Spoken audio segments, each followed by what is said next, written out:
أشهد أن لا إله إلا الله وحده لا شريك له وأشهد أن محمدا عبده ورسوله أما بعد فأعوذ بالله من الشيطان الرجيم بسم الله الرحمن الرحيم الحمد لله رب العالمين الرحمن الرحيم مالك يوم الدين إياك نعبد وإياك نستعين اهدنا الصراط المستقيم صراط الذين أنعمت عليهم غير المغضوب عليهم ولا الضالين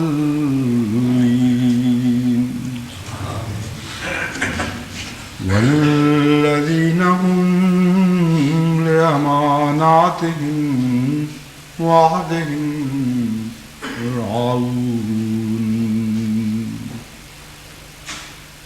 والذين هم على صلاتهم يحافظون أولئك هم الوارثون أولئك هم الوارثون الذين يرثون الفردوس هم فيها خالدون.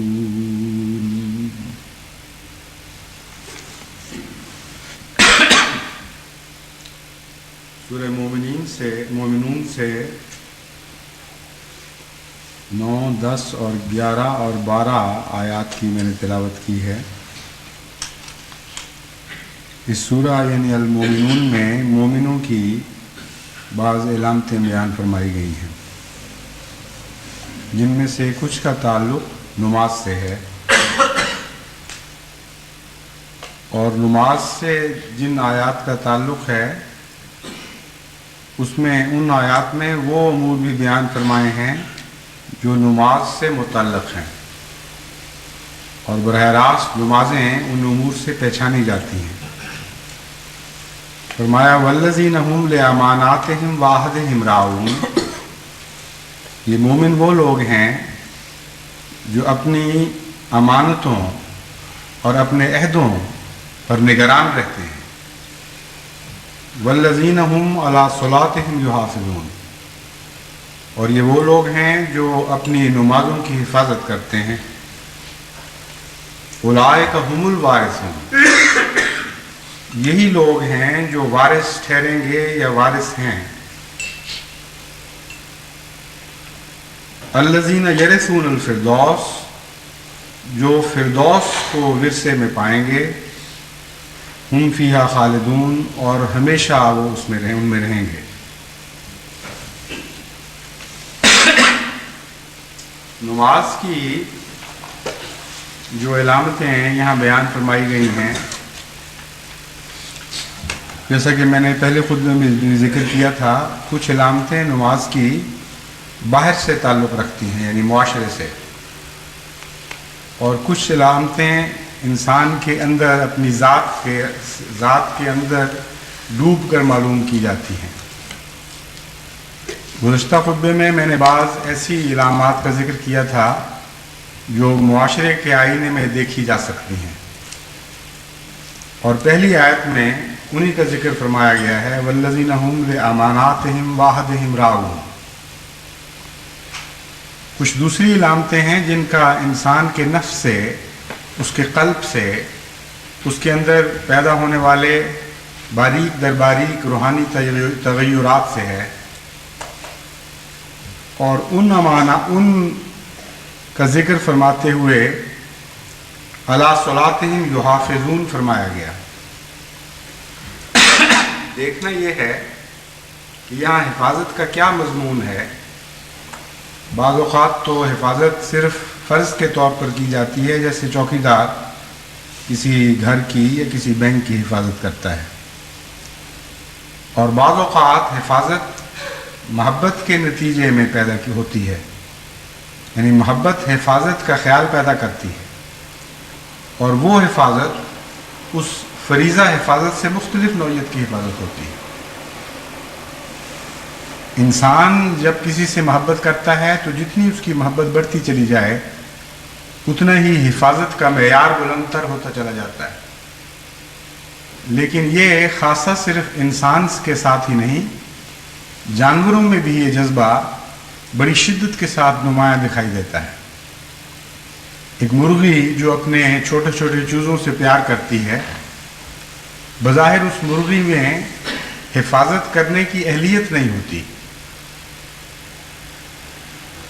چھوٹے چھوٹے جانوروں سے بھی وہ ڈرتی ہے، بلی یا کتے یا چیل کے ساتھ مقابلے کا اس کا کوئی سوال ہی نہیں، کوئی جوڑ ہی نہیں۔ لیکن جب محبت کے نتیجے میں حفاظت کا خیال پیدا ہوتا ہے، جب اپنے چوزوں سے پیار کے نتیجے میں وہ حفاظت کرنا چاہتی ہے تو ایسا بپھر جاتی ہے، ایسا اس میں حوصلہ پیدا ہوتا ہے، ایسا عزم اس میں پیدا ہو جاتا ہے، ایسی غیر معمولی قوت آ جاتی ہے کہ وہ پھر بلی یا کتے سے نہیں ڈرتی، بلکہ ایسی مرغی سے بعض دفعہ دوسرے جانور دامن بچا کے گزرتے ہیں، اور اگر وہ حفاظت نہ بھی کر سکے تو حفاظت کے دوران جان دے دیتی، ایسا جھپٹتی ہے شدت کے ساتھ کہ دیکھنے سے وہ نظارہ انسان پر خوف طاری ہو جاتا ہے۔ تو یہ حفاظت جو ہے، یہ اس کا مقام بھی بالکل اور ہے۔ دیکھنا یہ ہے کہ یہاں نماز کے ساتھ جس حفاظت کا ذکر فرمایا گیا وہ کیا حفاظت ہے، اور اندرونی تغیرات کے ساتھ اس کا کیا تعلق ہے۔ جب میں نے کہا کہ اس حفاظت کا اندرونی تغیرات سے تعلق ہے اور باطن میں پیدا ہونے والی علامتیں بتائی گئی ہیں، تو یہ مضمون کس طرح اس سے جوڑ کھاتا ہے۔ اس سلسلے میں سب سے پہلے حضرت اقدس محمد مصطفیٰ صلی اللہ علیہ وآلہ وسلم کی ایک حدیث آپ کو سناتا ہوں۔ حضرت ابو ہریرہ سے روایت ہے، انہوں نے بیان کیا ان رسول اللہ صلی اللہ علیہ وسلم قال الا ادلکم علی ما یمحو اللہ بہ الخطایا ویرفع بہ الدرجات، قالوا بلا یا رسول اللہ، قال اسباغ الوضوء علی المکارہ وکثرۃ الخطا الی المساجد وانتظار الصلاة بعد الصلاة فذالکم الرباط فذالکم الرباط، مسلم کتاب الطہارت۔ یعنی حضرت ابو ہریرہ بیان کرتے ہیں کہ آن حضرت صلی اللہ علیہ وآلہ وسلم نے فرمایا، اور یہ سوال کے رنگ میں فرمایا، الا ادلکم علی ما یمحو اللہ بہ الخطایا، کیا میں تمہیں نہ بتاؤں کہ وہ کیا چیز ہے جس کے ذریعے اللہ تعالیٰ خطاؤں کو دھو دیتا ہے اور دور فرما دیتا ہے اور درجات کو بلند کرتا ہے۔ انہوں نے کہا کیوں نہیں یا رسول اللہ؟ فرمایا اسباغ الوضوء علی المکارہ،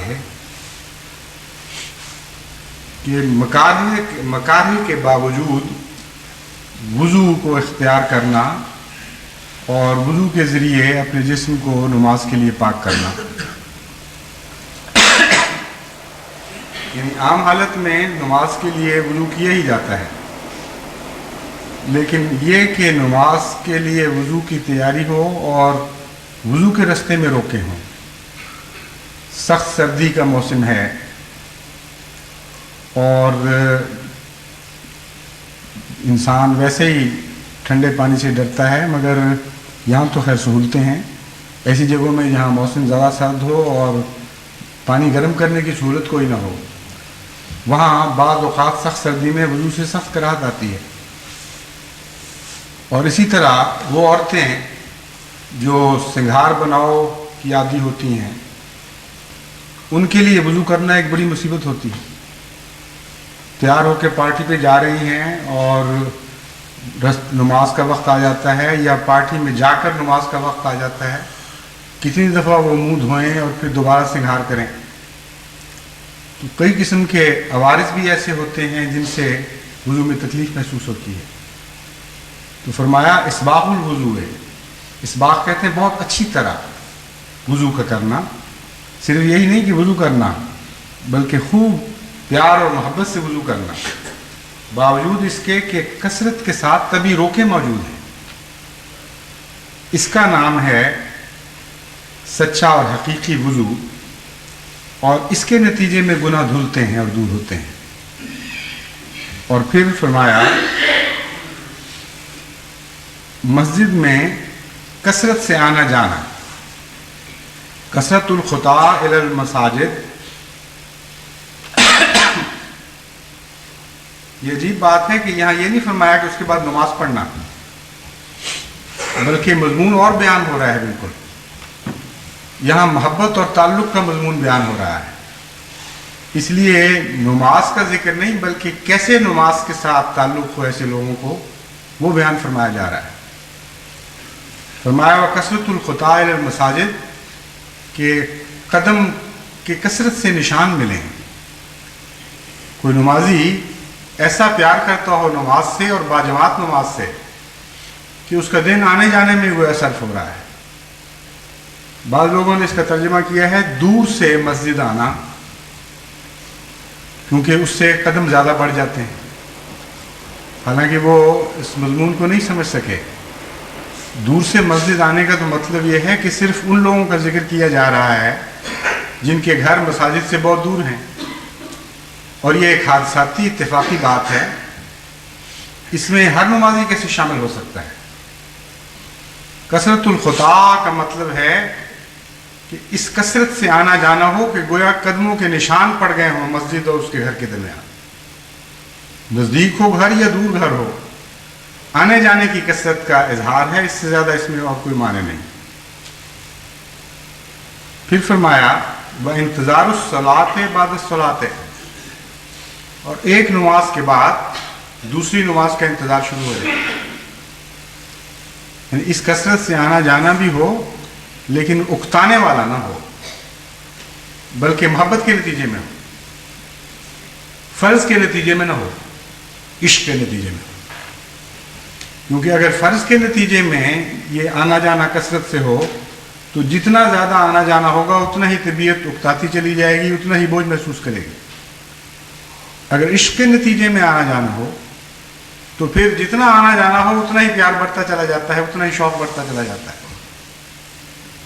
فرمایا وانتظار الصلاۃ بعد الصلاۃ، ایک نماز کے بعد پھر دوسری نماز کا انتظار. ذالکم الرباط فذالکم الرباط، فرمایا اس کو کہتے ہیں رباط. ہاں اسی کو رباط کہتے ہیں. اب رباط کیا چیز ہے؟ قرآن کریم میں اس کا ذکر ملتا ہے. فرمایا یا ایھا الذین آمنوا اصبروا وصابروا ورابطوا، اور اس کا ترجمہ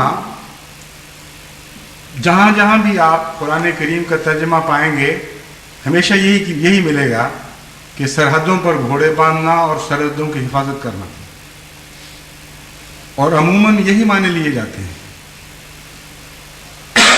رباط ربط سے نکلا ہے، اور ربط کا ہے تعلق. ربط میں کے معنی ہے تعلق، بلکہ مضبوط تعلق کا باندھنا. اور عربی محاورے میں قرآن کریم نے بھی اس کو استعمال فرمایا ہے دوسری جگہ خوب کھول کر. رباط کے معنی سرحدوں سے ایسا رابطہ کہ گویا ہر وقت انسان حفاظت کے لیے سرحد پر بیٹھا رہے.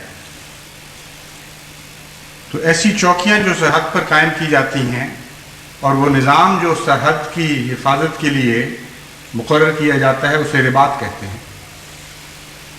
لیکن اس کے اندر مرکزی مفہوم، بنیادی معنی ربط یعنی تعلق کے ہیں.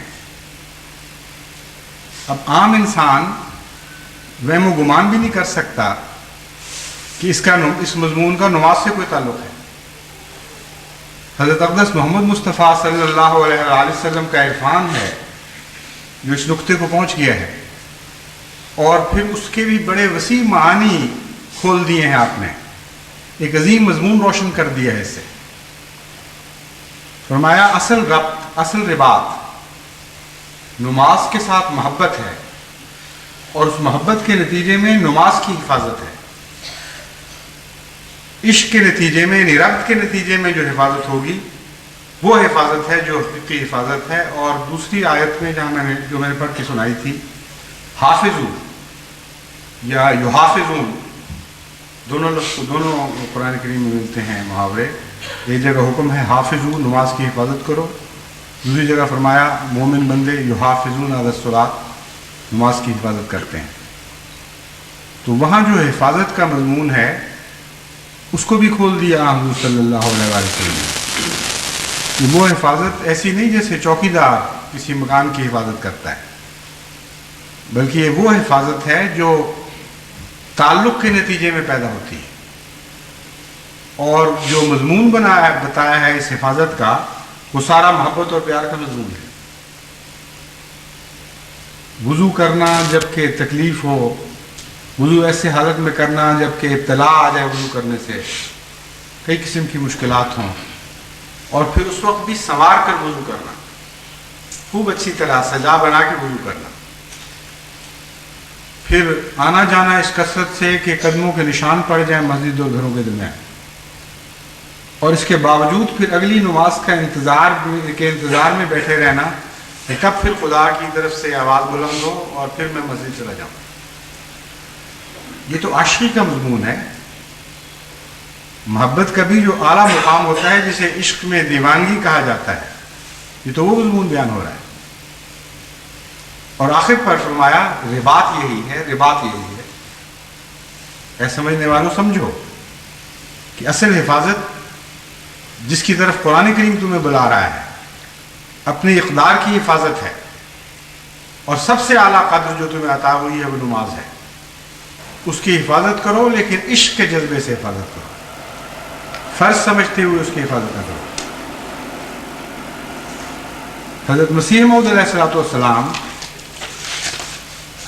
اس مضمون میں فرماتے ہیں والذین هم علی صلاتهم یحافظون، یعنی چھٹے درجے کے مومن جو پانچویں درجہ سے بڑھ گئے ہیں وہ ہیں جو اپنی نمازوں پر آپ محافظ اور نگہبان ہیں. یعنی وہ کسی دوسرے کی تذکیر اور یاد دہانی کے محتاج نہیں رہے، بلکہ کچھ ایسا تعلق ان کو خدا سے پیدا ہو گیا ہے، اور خدا کی یاد کچھ اس قسم کی محبوب طبع اور مدار آرام اور مدار زندگی ان کے لیے ہو گئی ہے کہ وہ ہر وقت اس کی نگہبانی میں لگے رہتے ہیں، اور ہر دم ان کا یاد الہی میں گزرتا ہے، اور نہیں چاہتے کہ ایک دم بھی خدا کے ذکر سے الگ ہو. حضرت اقدس محمد مصطفیٰ صلی اللہ علیہ وآلہ وسلم کے بعد حفاظت کا یہ مضمون حضرت اقدس مسیح موعود علیہ السلام نے بیان فرمایا ہے. درمیان کی صدیوں پر نظر ڈال کے دیکھ لیں، آپ کو یحافظون کی تفسیر میں عشق کا مضمون کہیں نظر نہیں آئے. یا آقا کو سمجھ آئے اس بات کی، یا اس غلام کو جو غلام کامل تھا اور جس کو خود حضرت محمد مصطفیٰ سے ایک ہمیشہ کا ربط تھا. ربط ہے جان محمد سے میری جان کو مدام. یہ اسی ربط کا تعلق تھا جس نے پہلے آقا کو خدا کے ساتھ ربط کے نتیجے میں رباط کا مضمون سمجھایا، اور پھر اس کامل غلام کو حضرت محمد مصطفیٰ صلی اللہ علیہ وسلم سے ربط کے نتیجے میں رابطے اور حفاظت کا مضمون سکھایا، جو اور کسی عالم، کسی بڑے سے بڑے بزرگ اور متقی کو اس کے سوا سمجھ نہیں آ سکا تھا۔ یہ وہ خزانے ہیں جن کو لوٹانے کے لیے امام مہدی اس دنیا میں تشریف لائے تھے۔ ان سے ہم اپنا تعلق کیسے توڑ دیں؟ جس طرح آپ کو دائم ایک محمد مصطفیٰ صلی اللہ علیہ وسلم کے ساتھ ربط ہے، اسی طرح ہم غلاموں کو بھی آپ کے ساتھ ایک ربط ہے جس تعلق کو کوئی دنیا میں کاٹ نہیں سکتا، کیونکہ اسی ربط کے نتیجے میں ہم نے اللہ سے محبت اور پیار کے اعلیٰ مضامین سیکھے ہیں۔ پھر آپ فرماتے ہیں غرض محبت سے بھری ہوئی یاد الہی جس کا نام نماز ہے، وہ در حقیقت ان کی غذا ہو جاتی ہے جس کے بغیر وہ جی ہی نہیں سکتے، اور جس کی محافظت اور نگہبانی بین ہی اس مسافر کی طرح وہ کرتے رہتے ہیں جو ایک دشت بے آب و دانہ میں اپنی چند روٹیوں کی محافظت کرتا ہے جو اس کے پاس ہیں، اور اپنے کسی قدر پانی کو جان کے ساتھ رکھتا ہے جو اس کی مشق میں ہے۔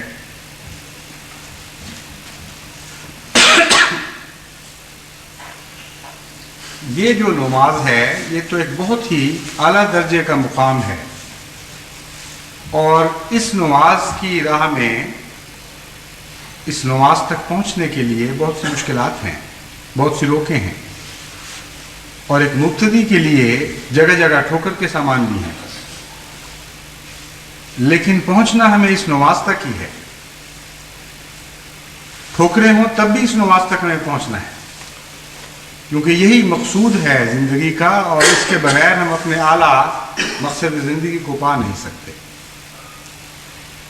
ایک دفعہ حضرت اقدس محمد مصطفیٰ صلی اللہ علیہ وآلہ وسلم کے پاس ایک اندھا آیا اور اس نے عرض کی کہ یا رسول اللہ مجھے نماز با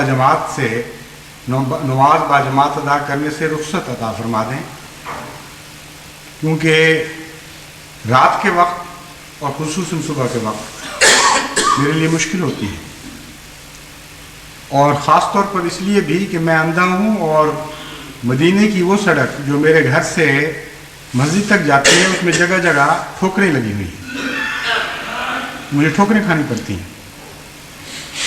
حضرت صلی اللہ علیہ وآلہ وسلم نے پہلے اجازت دی، اور جب وہ واپس مڑے تو پھر بلایا اور فرمایا نہیں، مسجد میں جانے سے کوئی روک تمہاری راہ میں حائل نہیں ہونی چاہیے۔ مسجد تک پہنچنے کی راہ میں خواہ ظاہری کتنی بھی روکیں ہوں، تمہیں میں اس کی اجازت نہیں دوں گا۔ یعنی یہ فقرہ اس طرح تو نہیں فرمایا، لیکن اس پس منظر میں فرمایا جو سوال اٹھایا گیا تھا، کہ فرمایا نہیں، تمہیں اجازت نہیں ہے۔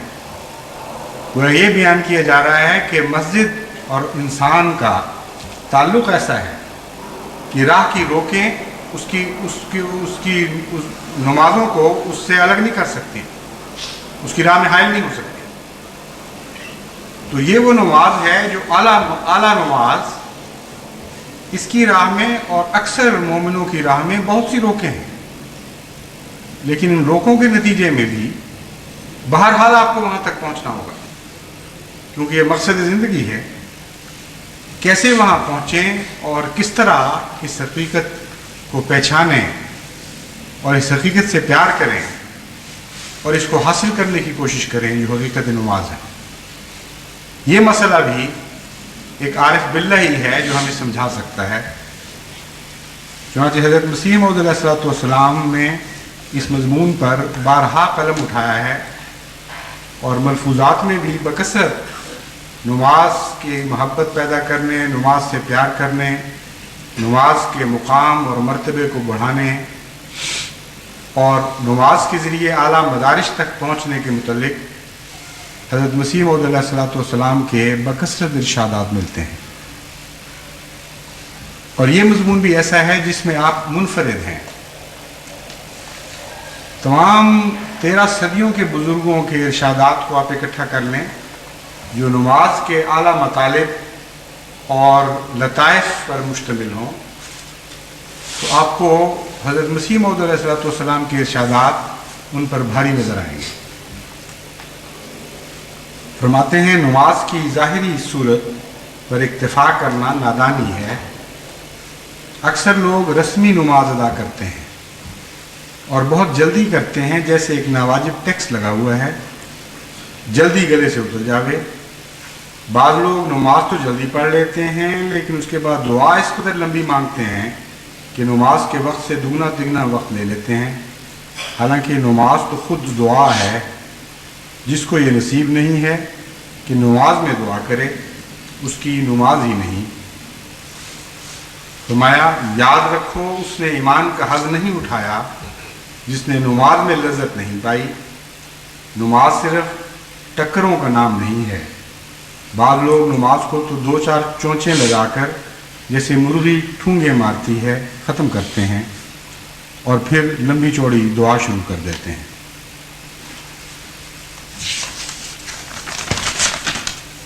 پھر فرمایا قرآن شریف میں 2 جنتوں کا ذکر ہے، ایک ان میں سے دنیا کی جنت ہے اور وہ نماز کی لذت ہے۔ نماز خواہ نخواہ کا ٹیکس نہیں ہے، بلکہ عبودیت کو ربوبیت سے ایک ابدی تعلق اور کشش ہے۔ اس رشتے کو قائم رکھنے کے لیے خدا تعالیٰ نے نماز بنائی ہے۔ عبودیت کو ربوبیت سے ایک ابدی تعلق ہے اور کشش ہے۔ اس رشتے کو قائم رکھنے کے لیے خدا تعالیٰ نے نماز بنائی ہے۔ یہ ایک بہت ہی گہرا عارفانہ کلام ہے، اسی لیے اسے میں نے دوبارہ پڑھا ہے آپ کے سامنے۔ یہ نہیں فرمایا کہ نماز کے نتیجے میں اللہ تعالیٰ کے ساتھ بندے کا تعلق قائم ہوتا ہے۔ یہ نہیں فرمایا کہ رب کا عبد کے ساتھ تعلق پیدا کرنے کے لیے نماز قائم کی گئی ہے۔ فرمایا ہے رب کے ساتھ عبد کا ایک دائمی تعلق موجود ہے پہلے سے، اس رشتے کو زندہ رکھنے کے لیے نماز قائم کی گئی ہے۔ اگر آپ نماز چھوڑ دیں گے تو آپ کا وہ تعلق کٹ جائے گا جو ہونا چاہیے، جو ہمیشہ سے ہے، جو ایک فطری چیز ہے۔ یہ ہو ہی نہیں سکتا کہ رب سے عبد کو تعلق نہ ہو۔ جس نے پیدا کیا اس کا ایک گہرا تعلق قائم ہو جاتا ہے، جیسے ماں کا بچے سے تعلق قائم ہو جاتا ہے۔ لیکن بعض ایسے محرکات ہیں، ایسے بعد میں پیدا ہونے والے واقعات ہیں جو بعض دفعہ ماں کا بچے سے تعلق کاٹ دیتے ہیں۔ آپ نے فرمایا اسی طرح رب اور بندے کا ایک دائمی تعلق ہے، وہ اپنی جگہ ہمیشہ سے ہے اور ہمیشہ رہے گا۔ لیکن اگر عبادت نہ کی جائے یا خدا ہمیں عبادت نہ سکھاتا تو اس تعلق میں رکھنا پڑ جاتا اور رستہ رستہ ہم اس تعلق سے غافل ہو جاتے۔ اس رشتے کو قائم رکھنے کے لیے خدا تعالیٰ نے نماز بنائی ہے اور اس میں ایک لذت رکھ دی ہے۔ یہ بھی ایک عجیب عارفانہ کلام ہے۔ لذت رکھ دی ہے کا تو مطلب یہ ہے کہ جو نماز پڑھے گا اسے لذت آنی چاہیے، یعنی لذت آپ زبردستی پیدا نہیں کر سکتے نماز میں، یا خود کوشش کر کے لذت پیدا کرنے کا نام نماز نہیں ہے، بلکہ نماز میں لذت ہے، اور اگر آپ کو نہیں ملتی تو آپ نے رکھنا ہے۔ آپ اپنی کمزوری کو دور کریں، اپنے مذاق کو درست کریں۔ اگر ایک اچھے کھانے میں کسی کو لذت محسوس نہ ہو تو آپ یہ نہیں کہیں گے کہ اس کھانے کو دوبارہ پکاؤ اور اس میں لذت پیدا کرو۔ آپ یہ کہیں گے کہ اس کھانے میں لذت ہے لیکن تم بیمار ہو، تم اپنا علاج کرو، تمہارا منہ کڑوا اور کسیلا ہو چکا ہے۔ تو یہ جو فقرہ ہے یہ بھی ایک انتہائی عارفانہ کلام ہے۔ حضرت مسیح موعود علیہ الصلوۃ والسلام کی فطرت میں ڈوبنے سے حضرت مسیح موعود علیہ الصلوۃ والسلام کا عظیم مقام کا پتہ چلتا ہے، اور یہ کھڑکیاں ہیں جن کے ذریعے آپ حضرت مسیح موعود علیہ الصلوۃ والسلام کی ذات میں داخل ہو کر آپ کی اس روحانی زندگی کا کچھ اندازہ کر سکتے ہیں جس نے آپ کو وہ مقام عطا کیا ہے جو آج امام الزمان کا مقام کہلاتا ہے۔ کوئی جو واقف حال نہ ہو، جو ان گلیوں سے گزرا نہ ہو، جن کو ان رستوں سے پوری واقفیت نہ ہو، اس قسم کے فقرے لکھ ہی نہیں سکتا۔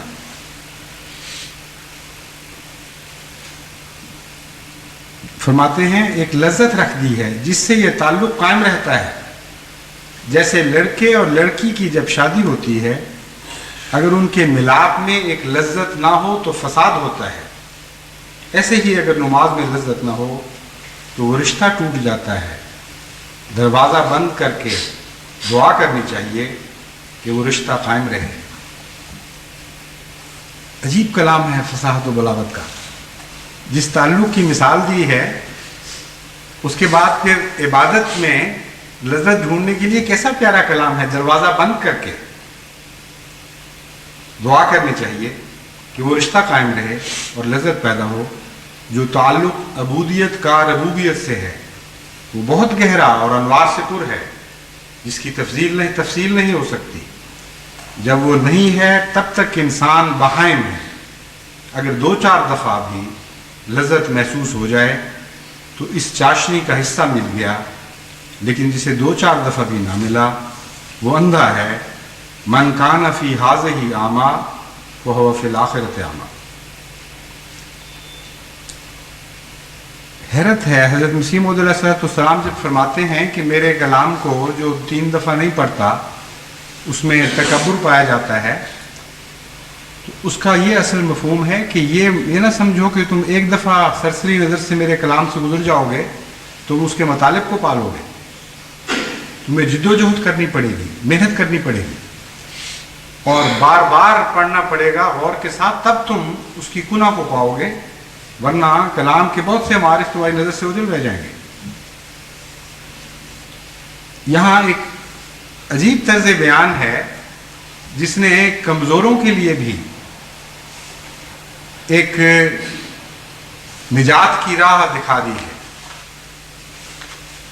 ایک عارف باللہ جس کی ساری نمازیں درست ہو چکی ہوں، جو ہر نماز کے ہر حصے سے لذت پاتا ہو، جب وہ ذکر کرتا ہے کہ نماز یہ ہے اور نماز وہ ہے اور بڑے لطف اٹھا کر بیان کرتا ہے، تو ایک عام انسان کا تو دل دہل جاتا ہے.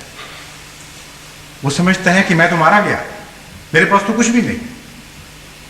اور بہت سے لوگ ہیں جو اس قسم کے خط بھی لکھتے ہیں مجھے کہ ہم نے تو خطبہ سنا ہے، ہم نے فلاں جگہ پڑھا ہے، نماز یہ ہوتی ہے، ہماری تو جان نکل گئی ہے فکر سے کہ ہماری تو پھر نماز ہی کوئی نہیں. اور اگر نماز میں وہ لذت نہیں آتی تو کیا ہم اندھے اٹھائے جائیں گے؟ حضرت مسیح موعود علیہ السلام نے من کان فی ہذہ اعمی فہو فی الآخرۃ اعمی کی ایک ایسی لطیف تفسیر فرما دی کہ جس کے نتیجے میں کمزوروں کے خطرے اور خدشے بھی دور ہو گئے. فرمایا اگر 2-4 دفعہ بھی لذت محسوس ہو جائے تو اس چاشنی کا حصہ مل گیا. جو اندھا ہو اس کو تو ایک دفعہ بھی نظر نہیں آتا. فرمایا تم ڈر نہ جانا کہیں، اگر تمہاری نمازوں میں کمزوری ہے تو تم ان اندھوں میں نہیں ہو جن کے متعلق فرمایا ہے من فی ہذہ اعمی فہو فی الآخرۃ اعمی، کہ جو اس دنیا میں اندھے ہیں وہ آخرت میں بھی اندھے اٹھائے جائیں گے. اگر تم اندھے ہوتے تو تمہیں تو ایک دفعہ بھی نماز میں لذت محسوس نہ ہوتی. بس جن کو چند دفعہ بھی اس نماز کی لذت سے آشنائی حاصل ہو گئی وہ خدا کے حساب میں اندھے نہیں لکھے جائیں گے، وہ اہل بصیرت لوگوں میں شمار کیے جائیں گے، اہل بصارت لوگوں میں شمار کیے جائیں گے. بس جہاں ایک دفعہ شوق دلایا، جہاں اعلیٰ نماز کے نمونے دکھا کے ان کے لیے طلب پیدا فرمائی، وہاں کمزوروں کو کیسا سہارا بھی عطا کیا. ایک چھوٹے سے کلام ایک پیرے کے اندر چند سطروں کے اندر ایسے عظیم الشان مطالب بیان فرما دیے ہیں جس سے نماز کے نتیجے میں جو باریک در باریک تبدیلیاں پیدا ہوتی ہیں یا ہونی چاہیے، ان کا ایک انتہائی حسین نقشہ ہماری آنکھوں کے سامنے آ جاتا ہے. پھر فرماتے ہیں جب کبھی ایسی حالت ہو کہ انس اور ذوق جو نماز میں آتا تھا وہ جاتا رہا ہے تو چاہیے کہ تھک نہ جاوے اور بے حوصلہ ہو کر ہمت نہ ہارے، بلکہ بڑی مستعدی کے ساتھ اس گمشدہ متاع کو حاصل کرنے کی فکر کرے. اور اس کا علاج ہے توبہ، استغفار، تضرع. بے ذوقی سے ترک نماز نہ کرے بلکہ نماز کی اور کثرت کرے. یہ بھی بعض مبتدی جو ٹھوکر کھاتے ہیں ان کے لیے حضرت مسیح موعود علیہ الصلوۃ والسلام نے کیسی پیاری اور واضح ہدایت دے دی. بعض لوگ کہتے ہیں نماز میں لذت ہی نہیں آتی تو فائدہ کیا، اور نماز چھوڑ دیتے ہیں یا نماز سے بے رغبتی اختیار کر جاتے ہیں. فرمایا نماز ترک نہ کرے بلکہ نماز کی اور کثرت کرے. جیسے ایک نشے باز کو جب نشہ نہیں آتا تو وہ نشہ کو چھوڑ نہیں دیتا بلکہ جام پر جام پیتا جاتا ہے یہاں تک کہ آخر اس کو لذت اور سرور آ جاتا ہے. بس جس کو نماز میں بے ذوقی پیدا ہو اس کو کثرت کے ساتھ نماز پڑھنی چاہیے، اور نمازوں کو باقاعدہ التزام سے پڑھو. بعض لوگ صرف ایک ہی وقت کی نماز پڑھ لیتے ہیں. وہ یاد رکھیں کہ نمازیں معاف نہیں ہوتی یہاں تک کہ پیغمبروں تک کو معاف نہیں ہوئی. پھر فرماتے ہیں نماز کیا چیز ہے؟ نماز اصل میں رب العزت سے دعا ہے جس کے بغیر انسان زندہ نہیں رہ سکتا، اور نہ عافیت اور خوشی کا سامان مل سکتا ہے. جب خدا تعالیٰ اس پر اپنا فضل کرے گا اس وقت اسے حقیقی سرور اور راحت ملے گی. اس وقت سے اس کو نمازوں میں لذت اور ذوق آنے لگے گا. جس طرح لذیذ غذاؤں کے کھانے سے مزہ آتا ہے اسی طرح پھر گریا اور پکار کی لذت آئے گی، اور یہ حالت جو نماز کی ہے پیدا ہو جائے گی. اس سے پہلے جیسے کڑوی دوا کو کھاتا ہے تاکہ صحت حاصل ہو، اسی طرح اس بے ذوقی نماز کو پڑھنا اور دعائیں مانگنا ضروری ہے. یعنی لذت کے نتیجے میں نہیں تو شفا کے حصول کی خاطر دوا سمجھ کے ہی نماز کے ساتھ چمٹا رہے، اس کو ترک نہ کرے، اس سے غافل نہ رہے. جس طرح بن پڑے ضرور نماز ادا کرے. فرمایا اس کے بعد لذت پیدا ہو جائے گی انشاءاللہ، کیونکہ یہ حالت کسی بیماری کا پتہ دیتی ہے، اور اس بیماری کی اصلاح کے لیے بھی دوا نماز ہی ہے. پھر فرمایا اس بے ذوقی کی حالت میں یہ فرض کر کے کہ اس سے لذت اور ذوق پیدا ہو یہ دعا کرے: اے اللہ تو مجھے دیکھتا ہے کہ میں کیسا اندھا اور نابینا ہوں، اور میں اس وقت بالکل مردہ حالت میں ہوں. میں جانتا ہوں کہ تھوڑی دیر کے بعد مجھے آواز آئے گی تو میں تیری طرف آ جاؤں گا. اس وقت مجھے کوئی روک نہ سکے گا، لیکن میرا دل اندھا اور ناشناسا ہے. تو ایسا شعلہ نور اس پر نازل کر کہ تیرا انس اور شوق اس میں پیدا ہو جائے. تو ایسا فضل کر کہ میں نابینا نہ اٹھوں اور اندھوں میں نہ جا ملوں. اب یہاں بھی اس مضمون کو اسی آیت کریمہ سے باندھا ہے. گویا جو اس دنیا میں اندھا ہے وہ اس دنیا میں بھی اندھا رہے گا. اس کا اصل تعلق نماز سے ہے. جسے اس دنیا میں نماز کی لذت حاصل نہیں ہوگی اسے اس دنیا میں بھی لذت حاصل نہیں ہوگی، یعنی خدا کو دیکھ نہیں سکے گا. کیونکہ نماز کی آنکھوں سے انسان خدا کو دیکھتا ہے، اور وہاں رویت خدا بندی یہاں کی مقبول نمازوں کے نتیجے میں بھی حاصل ہوگی. فرمایا جب اس قسم کی دعا مانگے گا اور اس پر دوام اختیار کرے گا تو وہ دیکھے گا کہ ایک وقت اس پر ایسا آئے گا کہ اس بے ذوقی کی نماز میں ایک چیز آسمان سے اس پر گرے گی جو رقت پیدا کر دے گی.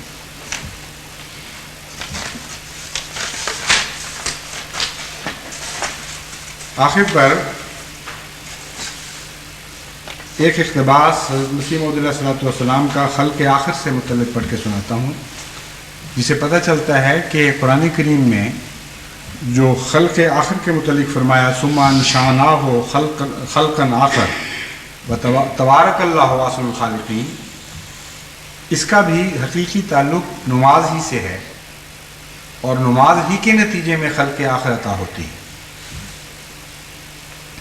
یہ مضمون جو قرآن کریم کی اس آیت میں بیان ہوا ہے ثم انشأناہ خلقا آخر، اس کا مطلب یہ ہے کہ ہم نے انسان کو ایک ظاہری بدن تو عطا کر دیا، اس کو بظاہر انسان بنا دیا، لیکن وہ بہائم سے ابھی جدا نہیں ہوا.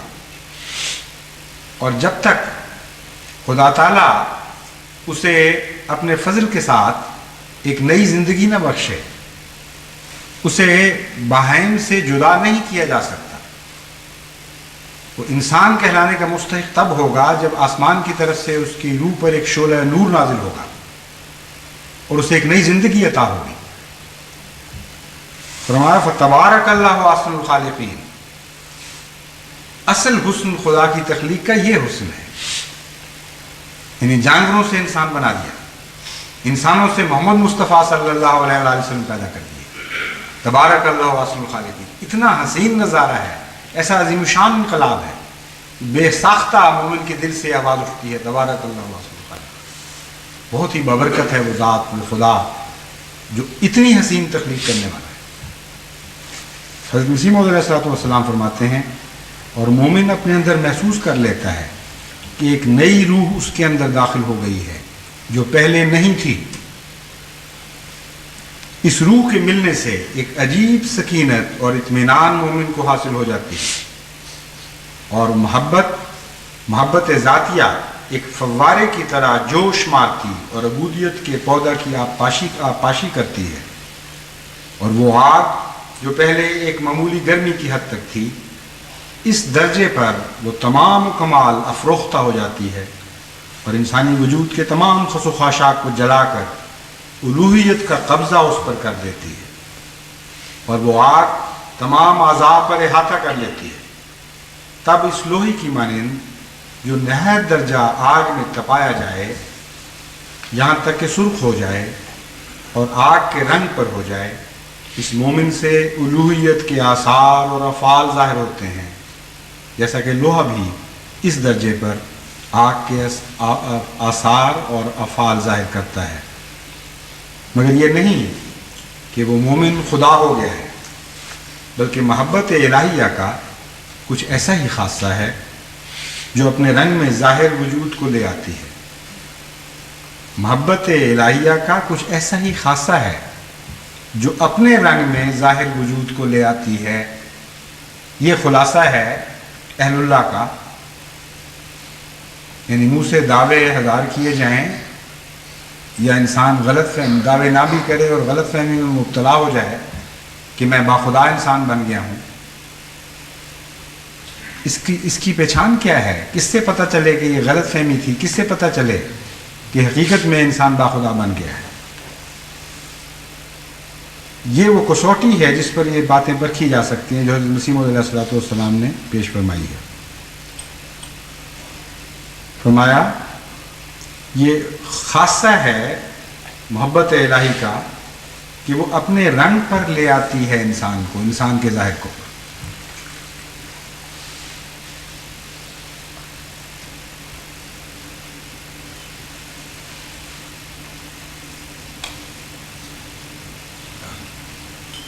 فرمایا یہ بلکہ محبت الہیہ کا کچھ ایسا ہی خاصہ ہے جو اپنے رنگ میں ظاہر وجود کو لے آتی ہے اور باطن میں عبودیت اور اس کا ذوف موجود ہوتا ہے۔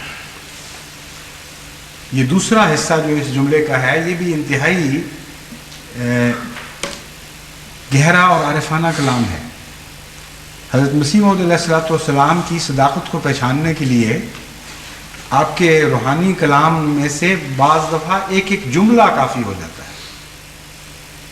ناممکن ہے کہ کوئی صحیح فطرت انسان ان فقرات کی تہ تک پہنچ جائے اور پھر وہم و گمان بھی اس بات کا کر سکے کہ یہ فقرے کہنے والا یا لکھنے والا کوئی جھوٹا ہو سکتا ہے۔ یہ تو اندرون خانہ کے راز ہیں جو وہی بیان کر سکتا ہے جس کی اندرون خانہ تک رسائی ہو۔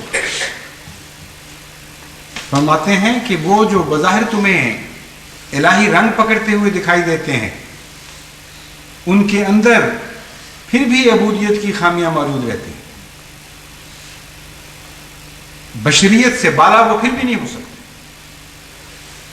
جیسے آگ کسی لوہے کو اپنی لپیٹ میں لے لے اور اس حد تک لے لے کہ لوہے سے آگ کی صفات ظاہر ہونے لگ جائیں، مگر بنیادی خاصیتیں جو لوہے کی ہیں وہ ڈھانپی تو جائیں گی اس شعلے میں، لیکن حقیقت میں لوہے کی وہ بنیادی صفات قائم رہیں گی اور لوہا آگ براہ راست آگ نہیں کہلا سکتا۔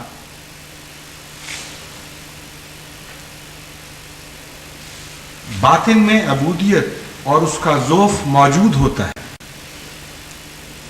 اس درجے پر مومن کی روٹی خدا ہوتا ہے جس کے کھانے پر اس کی زندگی موقوف ہے، اور مومن کا پانی بھی خدا ہوتا ہے جس کے پینے سے وہ موت سے بچ جاتا ہے، اور اس کی ٹھنڈی ہوا بھی خدا ہوتا ہے جس سے اس کے دل کو راحت پہنچتی ہے۔ اب یہ فقرے بھی ایسے عظیم الشان ہیں کہ جن پر غور کرنے سے مسیح ثانی یعنی محمد مصطفیٰ صلی اللہ علیہ وسلم کے مسیح اول پر فضیلت ثابت ہوتی ہے۔ پہلے مسیح نے یہ کہا، کچھ فقرے ایسے کہے جس کے نتیجے میں آپ کے حواریوں نے یہ سمجھا کہ ہم روٹی جو توڑتے ہیں وہ مسیح کا بدن کھاتے ہیں، مسیح کا گوشت کھاتے ہیں، اور جو شراب پیتے ہیں وہ مسیح کا خون پیتے ہیں، اور سوائے اس ظاہری رسم کے ان کو کچھ بھی حاصل نہ ہو۔ اور کبھی انہوں نے غور نہیں کیا کہ مسیح کا بدن کھانے سے کیا مراد ہے اور مسیح کا خون پینے سے کیا مراد ہے۔ یہ تو ایک بڑا مخوف نظارہ نظر آتا ہے کہ اپنے آقا کا بدن کھائے کوئی اور اپنے آقا کا خون پیے۔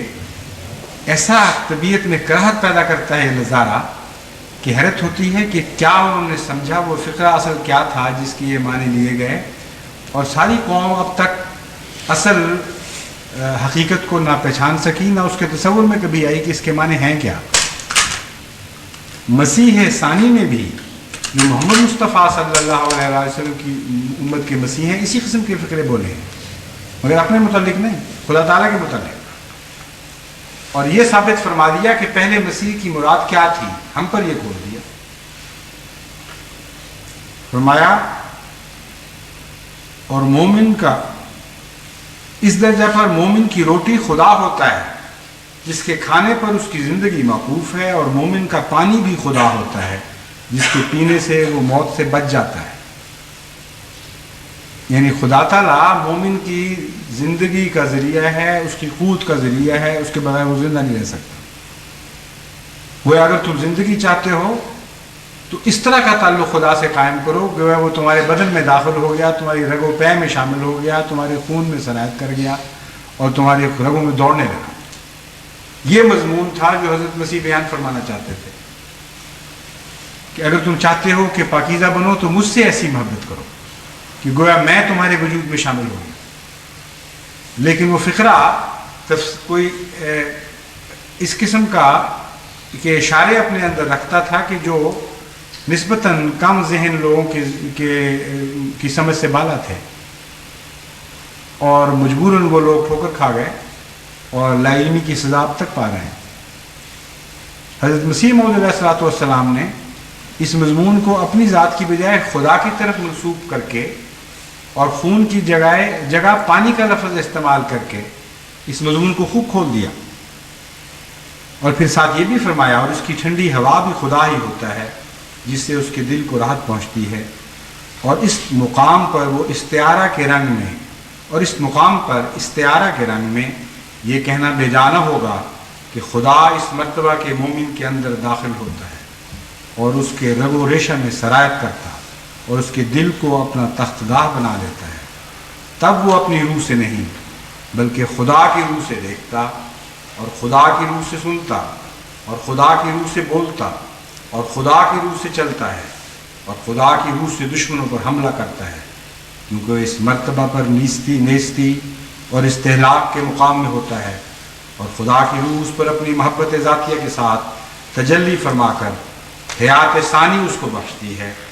بس اس وقت روحانی طور پر اس پر یہ آیت صادق آتی ہے، ثم انشأناہ خلقا آخر فتبارک اللہ احسن الخالقین۔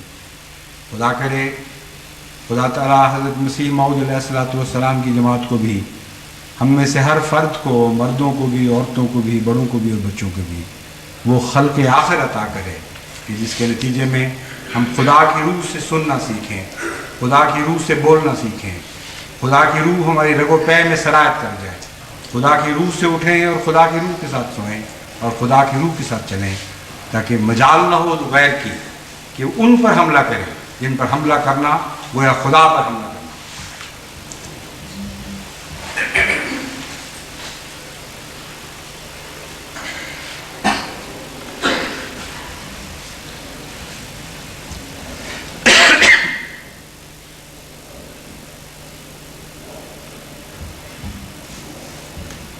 الحمد لله نحمده ونستعينه ونستغفره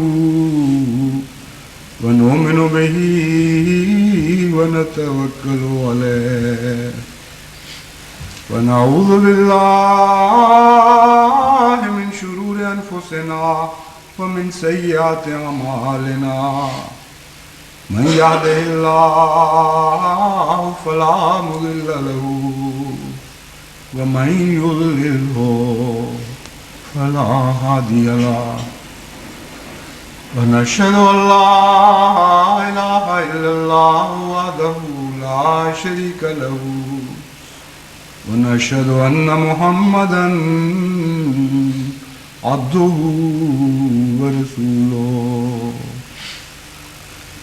عباد الله رحمكم الله إن الله يأمر بالعدل والإحسان وإيتاء ذي القربى وينهى عن الفحشاء والمنكر والبغي يعظكم لعلكم تذكرون